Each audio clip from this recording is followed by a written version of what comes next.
Hello दोस्तों, तो आज मैं आपके लिए एक और नई प्यार भरी कहानी लेकर आई हूँ। बारिश में तेरी मुस्कान। पहला दृश्य, पहाड़ों के बीच का कस्बा। हरे भरे पेड़ों के बीच एक छोटा सा शहर, जहाँ हर सुबह बादलों के बीच से सूरज झांकता है। आरव एक सॉफ्टवेयर इंजीनियर दिल्ली की भीड़-भाड़ छोड़कर यहाँ काम करने आया था। कहने को नौकरी, पर असल में वह खुद को ढूंढने आया था। हर दिन सुबह 8 बजे वह उसी कैफे में चाय पीने जाता, कविता कैफे। वहीं उसने पहली बार उसे देखा, काव्या। सरल, हंसमुख और आंखों में जैसे कोई अपना सा सुकून। वह चाय बनाते हुए धीरे धीरे कोई गाना गुनगुना रही थी। तुम आए तो आया मुझे याद, गली में आज चांद निकला।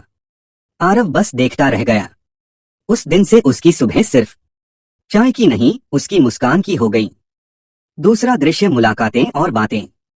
धीरे धीरे आरव रोज थोड़ा जल्दी आने लगा।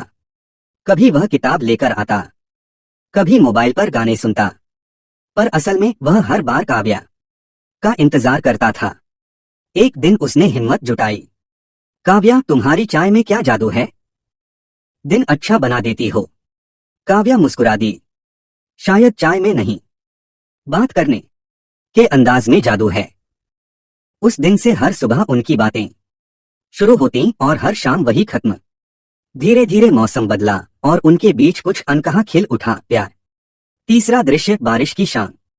एक दिन तेज बारिश हो रही थी। कैफे में सब लोग चले गए थे, बस आरव और काव्या रह गए। आरव ने कहा, बारिश रुकने तक चलो मैं छोड़ देता हूँ। काव्या ने हंसकर पूछा, अगर बारिश कभी न रुकी तो?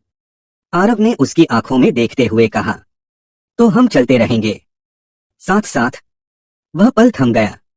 बारिश की बूंदें, ठंडी हवा और दो धड़कते दिल जो अब एक हो चुके थे। चौथा दृश्य, जुदाई। कुछ महीनों बाद आरव का ट्रांसफर ऑर्डर आया, उसे शहर छोड़ना था। काव्या ने कुछ नहीं कहा, बस आंखों से विदा दी। जाने से पहले आरव ने उसे एक छोटी सी डायरी दी और कहा, हर दिन एक पन्ना पढ़ना, आखिरी पन्ना तुम्हें जवाब देगा। वह चला गया।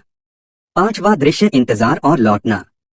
हर रात काव्या एक पन्ना खोलती, उसमें लिखा होता, तुम्हारी मुस्कान सबसे प्यारी है। कभी तुम्हारी बातों में सुकून है, कभी तुम्हारे बिना दिन अधूरा लगता है। 6 महीने बाद जब आखिरी पन्ना खोला, उसमें लिखा था, अब मैं तुम्हारे कैफे में हूं।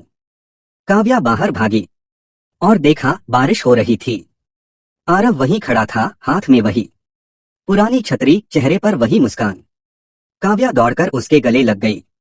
आरव ने फुसफुसाकर कहा, मैंने कहा था ना, अगर बारिश न रुकी तो हम चलते रहेंगे साथ साथ। आखिरी दृश्य, बारिश और प्यार। बारिश अब भी हो रही थी, पर अब वह किसी जुदाई की नहीं, मिलन की बारिश थी। दोनों ने एक दूसरे की आंखों में देखा और बस मुस्कुरा दिए, क्योंकि कुछ बातें कहने के लिए नहीं, महसूस करने के लिए होती हैं। आपको कहानी कैसी लगी मुझे जरूर बताना। अगर अच्छी लगी तो चैनल को सब्सक्राइब कर देना।